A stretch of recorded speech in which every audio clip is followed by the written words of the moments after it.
Hello and welcome to the Michael Mamas Show, Ancient Secrets Revealed. I'm your host, Michael Mamas. We're coming to you from Mount Soma, home of the Sri Someshwara Temple in the mountains of Western North Carolina. So today, boy, there's so much going on right now that I had no idea what podcast today. I just had to settle on part of my thoughts in that. Just to touch on other things briefly, a lot's going on here at Mount Soma. We're remodeling the kitchen.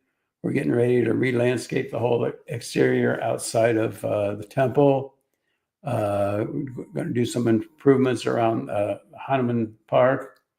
But we have big plans for Hanuman Park. But we're going to roll things out, one at a time. First, we'll landscape around the temple and touch things up a little bit around Hanuman Park, and then it's just going to go from there. We have plans that'll roll out over several years, but it's all exciting, and it's going well, and we're getting a lot of support, and really profoundly appreciate all the people that are stepping forward to help out.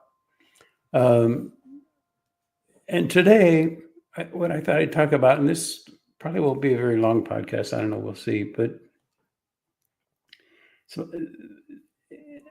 and actually, the title is a little harsh. I should have changed it. But again, we're so pressed for time and everything. Gosh, I'm busy.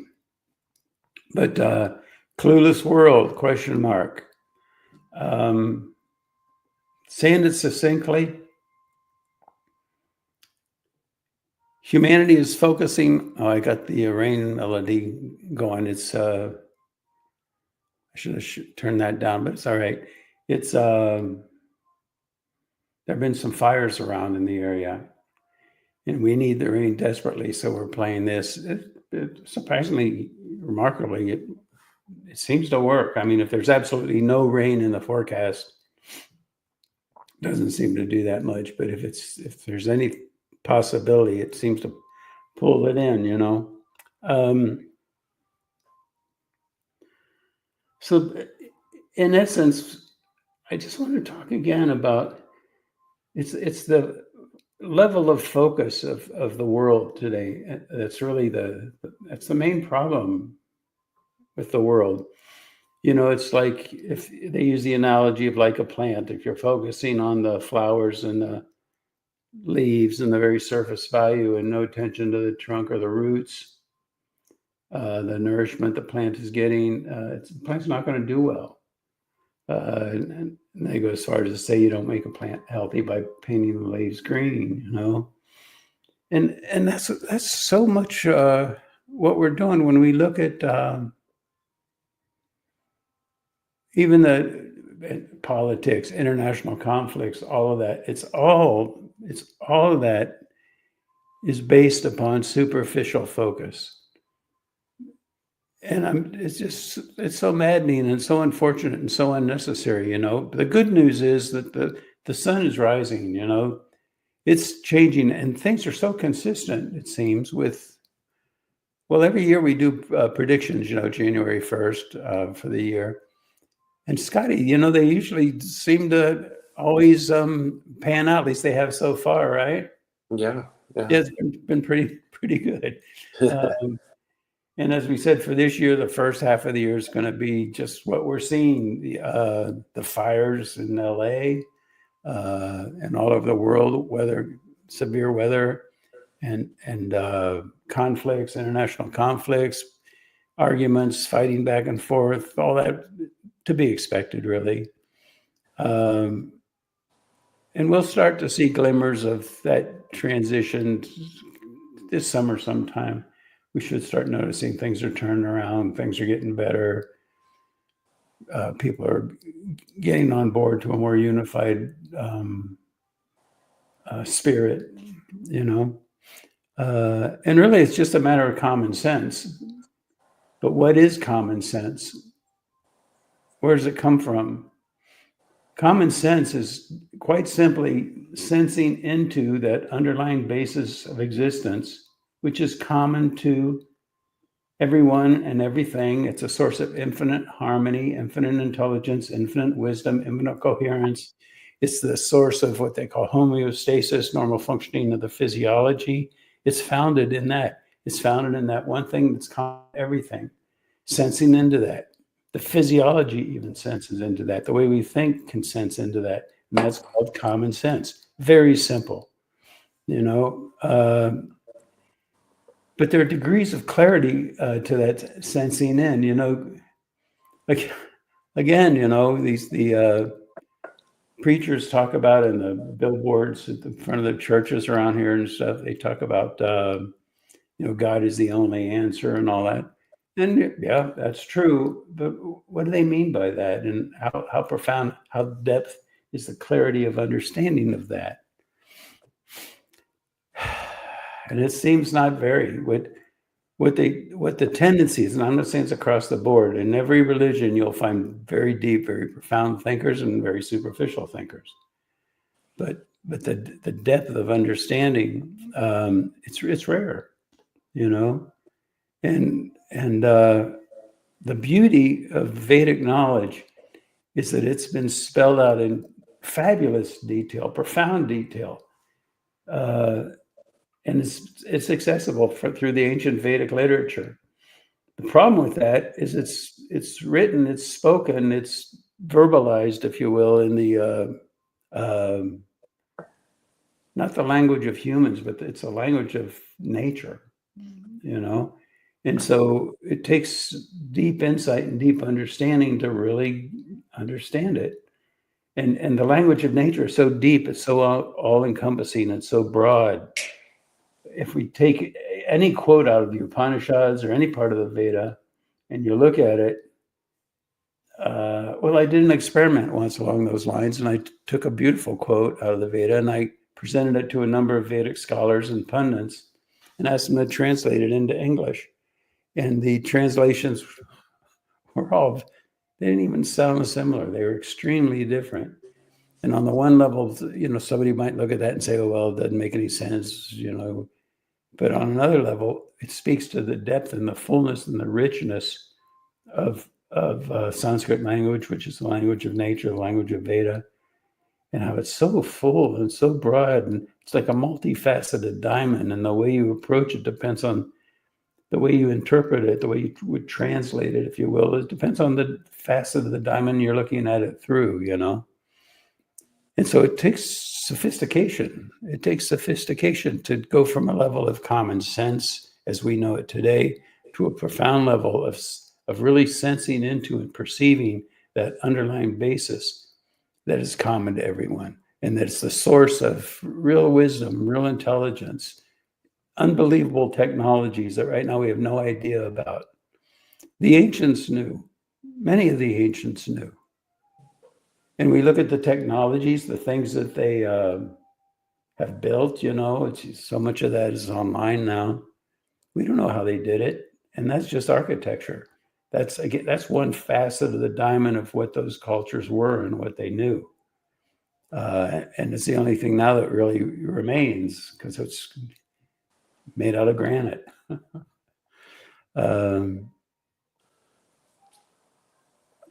Ancient technology, those ancient technologies, that is our future tech. We're moving in that direction. We're evolving in that direction. It's so exciting. What a fabulous time to live.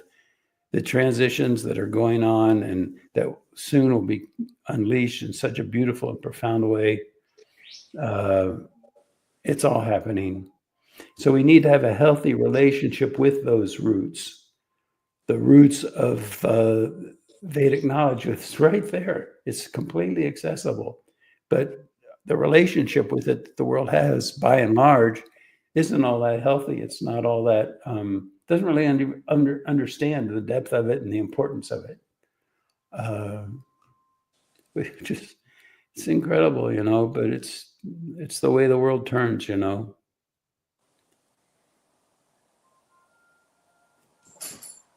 The surface of life does need to be tended to. You know, we do all these things that people are doing on the surface. I'm not saying we shouldn't do any of that.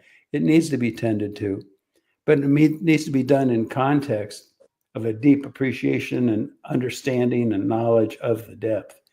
And really, that's what's lacking. Even people, so many that turn to God or whatever, and they're right, except their understanding of it could go so much more fully, so much more clearly.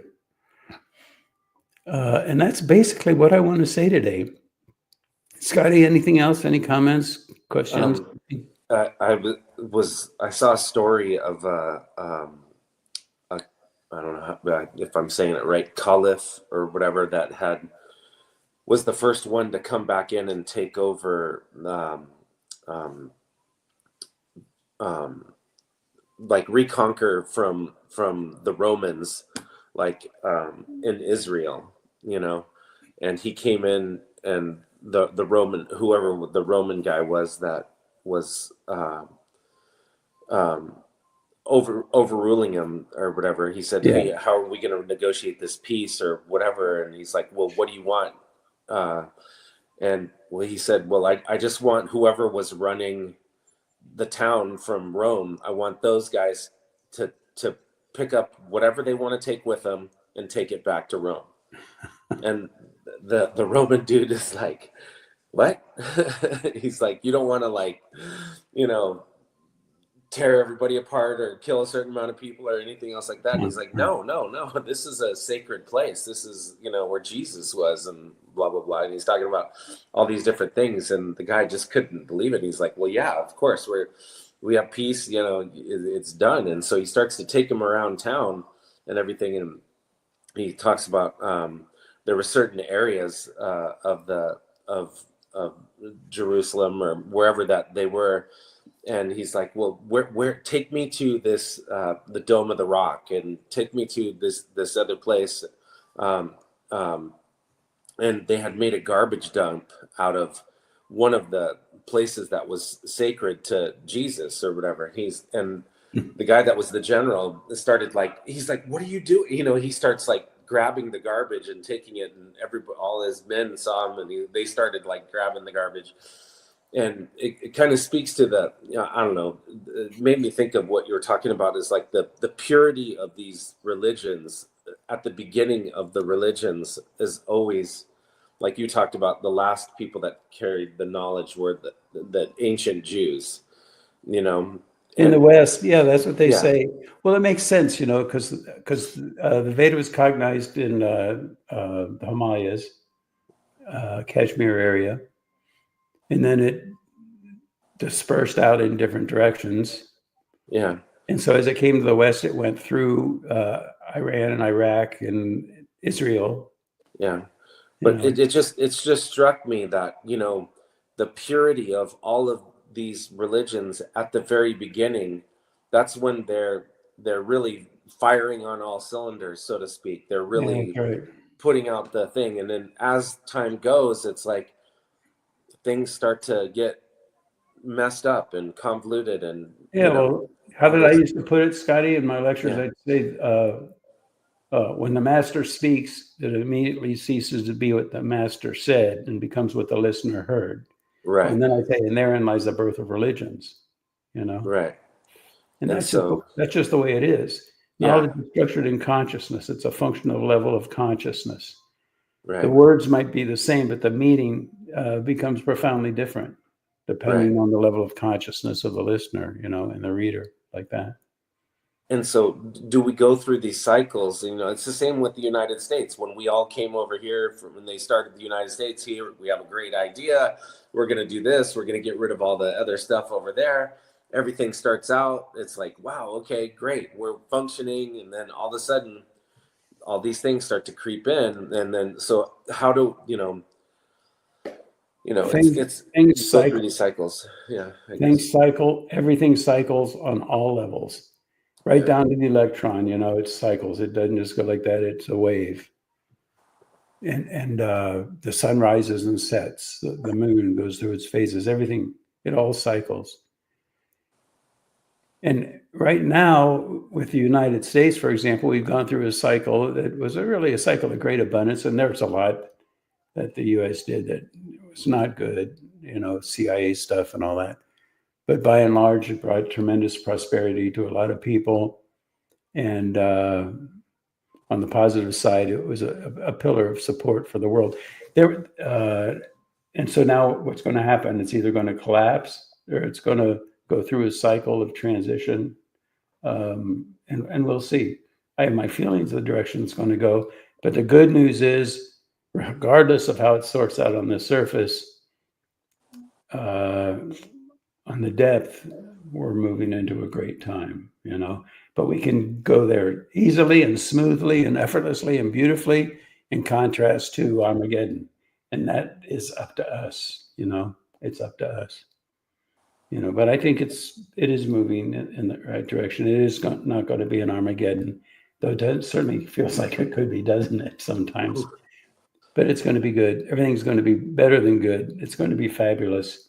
It's a great time to stay alive, because you really do want to be around to see what it's like in another 10 years, 20 years and beyond. I mean, incredible time, By the way, I don't think I've ever watched Bret Baier before. Maybe I had seen at least a glimpse of his shows here and there. But he interviewed Elon Musk along with a bunch of the guys in the Doge group. I was surprised because those guys are I was expecting a bunch of young kids for some reason, computer wizards, But the guys on that show that Bret Baier interviewed, they were powerful, high-end financial leaders, CEOs of huge companies and that. And they walked away from those hugely lucrative jobs, at least for the time being, just to fix the government. You may agree with them, you may not agree with them. It's up to you. But there's no question that their intention is good. They're not doing that for the money. Elon Musk isn't doing it for the money. And there's no question he's an intelligent guy. I mean, look at what he's done with SpaceX and all of that. But just watch the show. I was impressed. I was impressed with the way they all spoke. You can probably pick it up on YouTube. Don't you think they could find it on YouTube, Scotty? Just type in Elon for Musk, sure. Bret Baier, you'll find it. It is worth watching. Yeah, and then make up your own mind, Okay, anything else, Scotty? No. I think that's I want to say one other thing.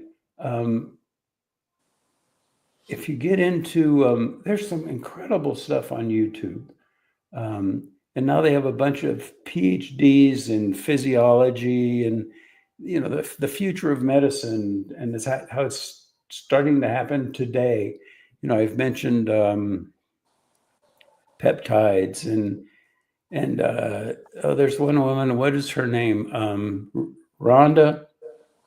You'll find her. You type in Rhonda, she comes up. She's really well known. But she's a PhD, Southern California. And she does a lot with nutrition and stuff. Highly knowledgeable. Rhonda Patrick. Yeah, that's it, Rhonda Patrick. Now, admittedly, seems to me to be a kind of a pill junkie, and I don't think she'd deny that. So who knows when it's over the top? But I have learned a great deal from her, and there's so much out there now that MDs, they do not get this when they go through med school. It's just all so blossoming so fast and so incredible. So times are changing. One thing they've recognized is the importance of protein and ingestion of sufficient protein. For vegetarians, that can be difficult, but there is whey powder, and a healthy whey powder that you can find, grass-fed cow source of milk, which is where they get the whey from. Also, another thing that I'm into, and it's also vegan, vegetarian, is what's it called? Perfect Amino. It's the amino acids, which are the essential part of the protein sources. And it's just a powder, just a small quantity of it, a couple, 3 times a day, whatever, even once a day, is hugely, just a little bit of that is equivalent to a significant meal of protein. And that way you can get all those amino acids and everything and still even be vegetarian if you choose to be, I think it's worth looking into. Perfect aminos. It's just my opinion. I'm not doing this as a, you should consult with your physician, blah, blah, all those disclaimers, but I'm, All right. Thanks everybody for listening, and we will talk with you again next week.